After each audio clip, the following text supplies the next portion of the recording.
noted over the summer, the progress we've made breaking down internal trade barriers in Canada. The government unveiled more details today of its plan to help Canadian businesses rocked by tariffs that show no signs of easing. British Columbia announced that the U.S. government has paused negotiations on the expansive Columbia River Treaty, saying the current administration is reviewing its international engagement. A bold political showdown is brewing over an issue no one saw coming.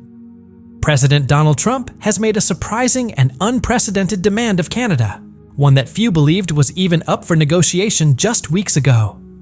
This unexpected announcement has caught officials and analysts on both sides of the border off guard.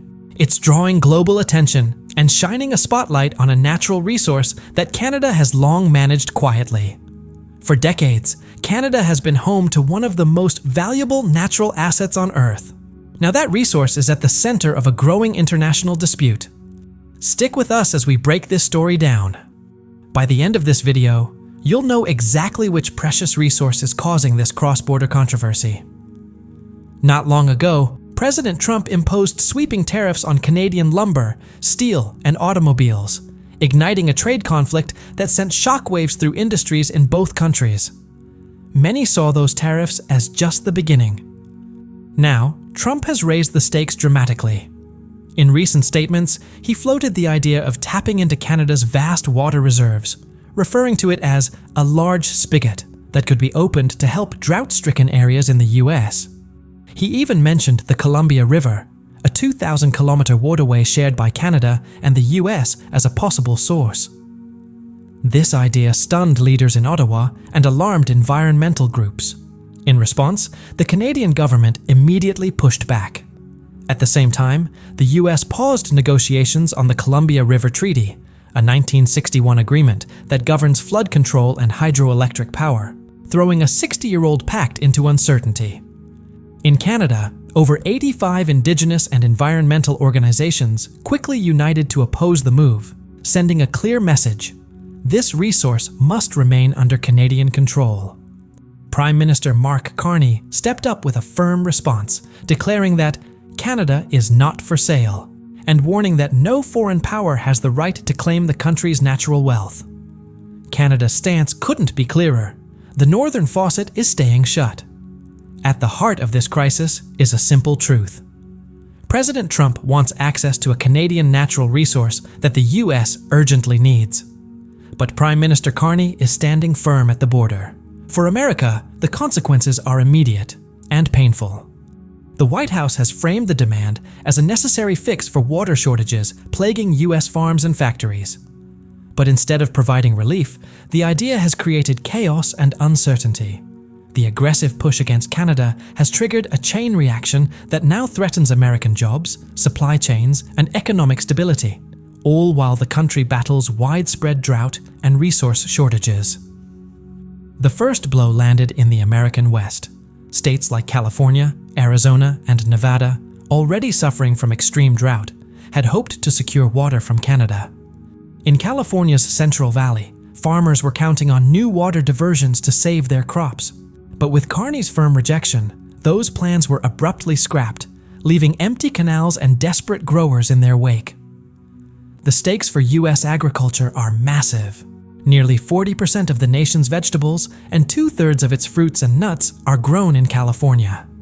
Without new water sources, food prices are set to spike. Analysts now warn that prices for everyday staples like lettuce, almonds, and tomatoes could climb sharply before the year ends. But agriculture isn't the only sector feeling the strain. The impact is rippling through America's industrial heartland. Trump had hoped this resource could also supply factories and tech plants that rely on large volumes of water. Semiconductor facilities in Arizona, water-intensive manufacturing in the Midwest, and hydroelectric plants in the Pacific Northwest all depend on steady supplies. Now, many of these operations are warning of cutbacks. A single modern chip-making plant can use up to 10 million gallons of water per day. With no new supply in sight, some factories are scaling back shifts and preparing for possible layoffs. Energy providers are also facing tough choices. In the Pacific Northwest, utilities had planned to rely on Canadian river flows during summer heat waves. With that plan off the table, they're being forced to turn to coal and natural gas to keep the power on. That shift is already driving up electricity bills and raising concerns among environmentalists. Failing to secure Canadian water has left America relying on more expensive and polluting energy options, at least for now. Each region that hoped for water imports is now being forced to confront harsh trade-offs. As a result, Americans are starting to feel the impact in their daily lives, especially in their wallets. Politically, the backlash has been intense. President Trump presented his demand as a show of strength, claiming the U.S. should never be dependent on foreign nations. But the move has drawn sharp criticism, even from members of his own party. Lawmakers from border states and beyond are questioning the wisdom of picking a fight with one of America's closest allies over such a vital resource. In cities from Detroit to Seattle, officials are expressing concern. Meanwhile, in the Midwest, the reaction has been one of alarm. More than 40 million Americans rely on the Great Lakes for drinking water under a long-standing agreement with Canada. Trump's earlier talk of dismantling that pact already sent shockwaves through communities from Chicago to Buffalo.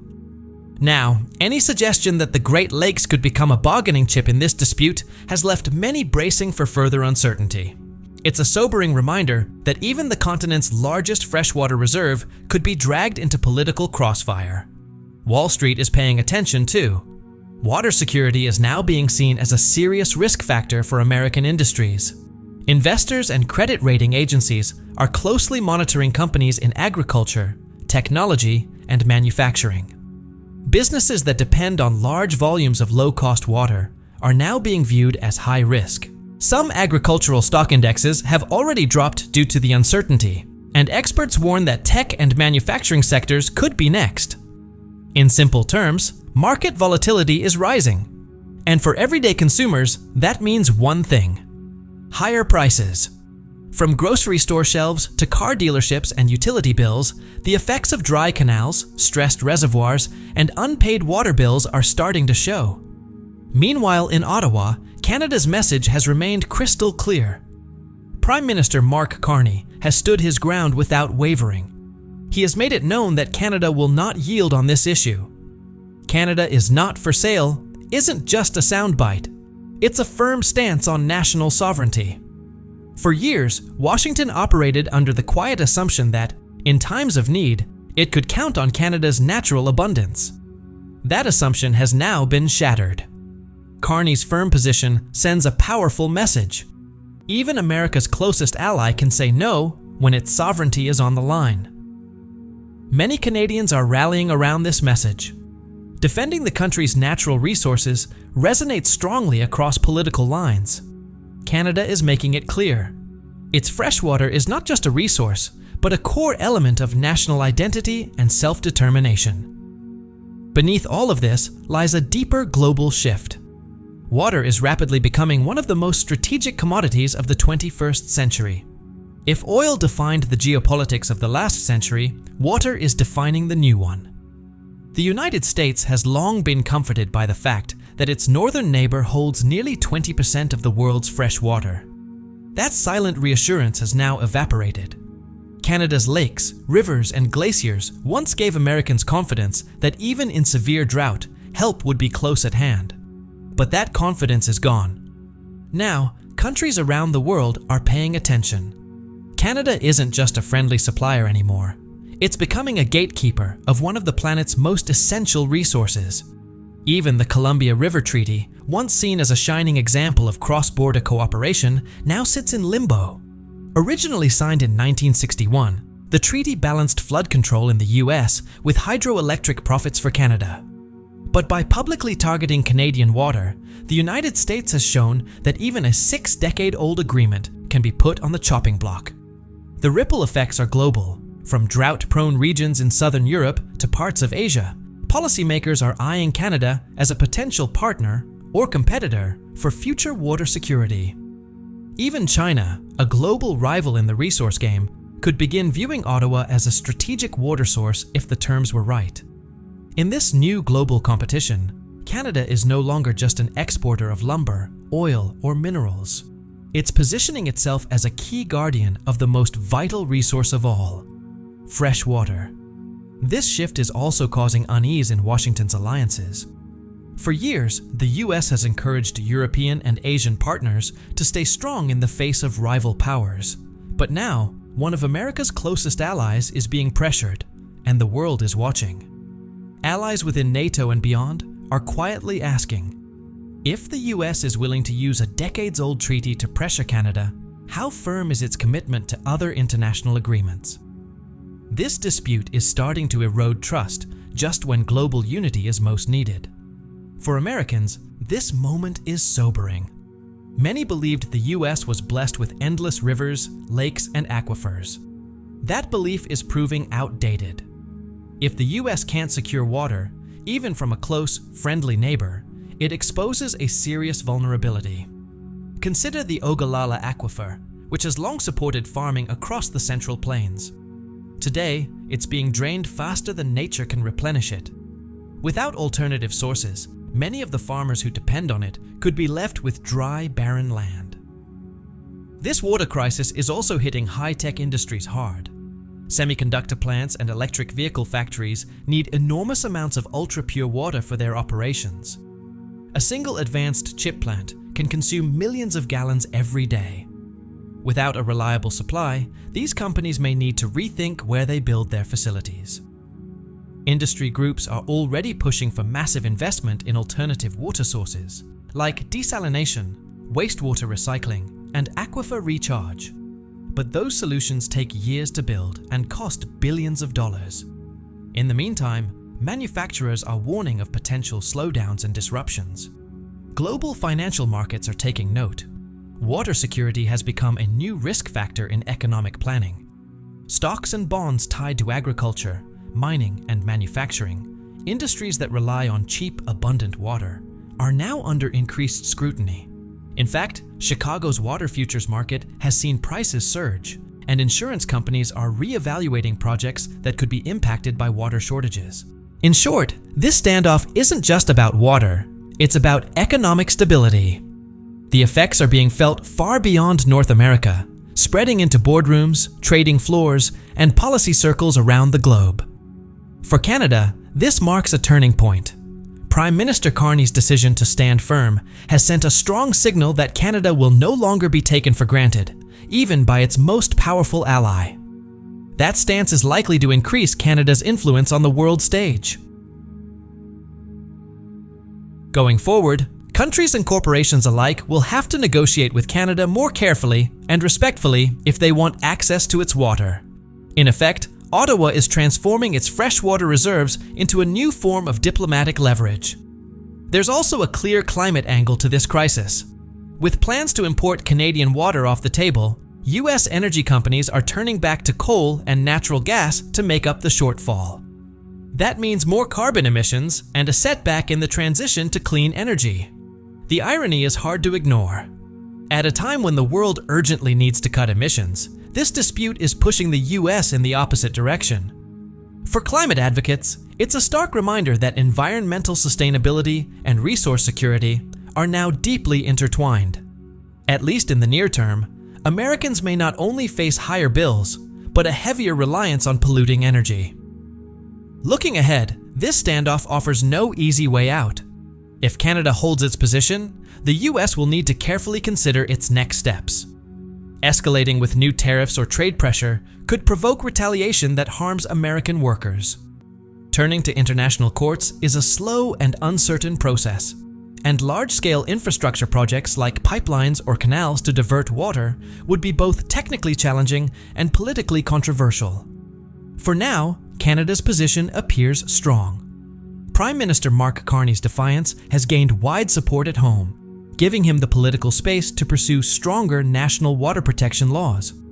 Lawmakers in Canada are already debating legislation that would make any foreign request for water nearly impossible without a full national debate. In effect, Ottawa is moving to shut the tap permanently.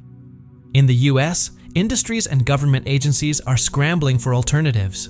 Farmers are adopting more aggressive water conservation methods and modernizing their irrigation systems. In the tech and manufacturing sectors, companies are speeding up the rollout of water recycling programs in their facilities. Several states have increased funding for desalination research and are pushing to build new reservoirs. American policymakers are finally treating water security as a national priority. The assumption that the US could always rely on Canadian supply has been erased. But transitioning to self-sufficiency will take time, enormous investment, and a major shift in infrastructure planning. And increasingly, Americans are beginning to question whether these domestic efforts alone will be enough. The difficult truth is that the US must now learn to adapt, and fast, to avoid more severe crises in the future. On the global front, the dynamics of power are shifting. Canada is expected to strengthen ties with Europe and Asia, and water is becoming a factor in those relationships. Already, European negotiators are raising water security in trade talks with Ottawa. In parts of Asia, nations facing chronic drought may begin to see Canada as a crucial long-term partner. We may soon witness deals where foreign governments or investors contribute heavily to Canadian infrastructure or agriculture in exchange for future water access. Every agreement like this reduces US leverage and reinforces a new global reality. Canada's water is now seen as a prize, one that many want a share of. And for Americans, this is a stark warning. If no resolution is found, frustration at home could quickly become political. Voters in key agricultural and manufacturing states, places like Iowa, Michigan, and California, will demand answers. If food prices keep climbing and factory jobs disappear, elected leaders will be under pressure. President Trump, who came into office promising strength and prosperity, may find himself needing to explain how a strategy meant to secure US interests has instead left the country vulnerable. By the next election cycle, water may no longer be seen as just an environmental issue. It could become a political flashpoint. Failure to secure friendly cooperation from Canada could shape future campaigns and potentially tip election outcomes. Climate forecasts only add urgency. By 2030, much of the US West is expected to face droughts worse than anything seen before. If Canada remains unwilling to share water, American cities and farms will be forced to rely entirely on conservation and expensive infrastructure projects. These solutions won't come fast or cheap. As the standoff continues, the risks grow. City planners are warning that some reservoirs could fall to dangerously low levels. Farmers are already bracing for reduced crop yields. Each summer that passes without relief deepens the crisis and makes future recovery harder. The decisions facing both countries are tough. The US could double down on demands, introducing new tariffs or legal challenges, but each move risks greater backlash and economic pain. Alternatively, Washington could seek compromise, though that might weaken its negotiating position. No matter the path, the old status quo is gone. Carney's statement, that Canada is not for sale, has drawn a firm and unmistakable line. Backing down would cause political upheaval in Canada. And for the US, the takeaway is clear. In an era of dwindling resources, leadership requires cooperation, not just power. This confrontation over Canadian water has become front-page news, and it's reshaping America's future. President Trump treated Canada's rivers as assets to be unlocked on demand. Prime Minister Carney said no, and the world took notice. The assumption that the US could just turn on the tap has been shattered. For Americans, from rural farmers to factory workers to urban families, the wake-up call is real. Without mutual trust and cooperation, even basic needs like water are no longer guaranteed. This conflict is about more than just resource access. It marks a turning point in North American relations. Canada has drawn a literal line in the water that Washington cannot easily cross. The era of comfortable assumptions between allies is over. In its place comes a new age of strategic competition, even between friends. The choices both nations make now will shape their economies, their diplomacy, and their futures for generations. One thing is clear, even allies can become rivals when survival is at stake. If you found this breakdown insightful, don't forget to like this video and subscribe to the Timefold channel for more deep dives into global stories shaping our world. See you in the next one.